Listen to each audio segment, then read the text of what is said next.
ሰላም ቤተሰብ እንዴት ናችሁ? ምናልባት እዚህኛው ፕላትፎርም ላይ ያልጀመራችሁ ካላችሁ ይህ ቪዲዮ ለእናንተ ነው። ልክ እንደ ታካ ተመሳሳይ አይነት አፕሊኬሽን ነው። ያልጀመራችሁ ካላችሁ ጀምሩ። እዚህ ጋር ሊንክ አስቀምጥላችኋለሁ። እንደገባችሁ ሙሉ አሰራሩን እዛ ጋር ቫይራል ከወጡት ሩሞች አንደኛው የሁለተኛ ላይ ታገኙኛላችሁ። ኤጀንት ስማል የሚል ሙሉ አሰራሩን እዛ ጋር አሳያችኋለሁ። ያው እንደገባችሁ ሊንኩን ስትነኩት ከአፕ ስቶር ወይ ደግሞ ከፕሌይ ስቶር ዳውንሎድ አድርጉላችኋል። ዳውንሎድ ካደረጋችሁ በኋላ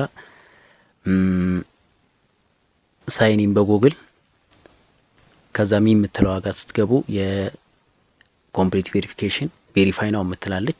የፊት አሻራ ሰጣችሁ አካውንታችሁን ቬሪፋይ ካደረጋችሁ በኋላ ልክ እንደዚህ እኔ ራሴ ነው ከፍቼ ነው እዛ እየሰራው ያለሁትና እዛ ጋር እንደመጣችሁ ሙሉ አሰራሩን አሳያችኋለሁ። ያልጀመራችሁ ካላችሁ ጀምሩ።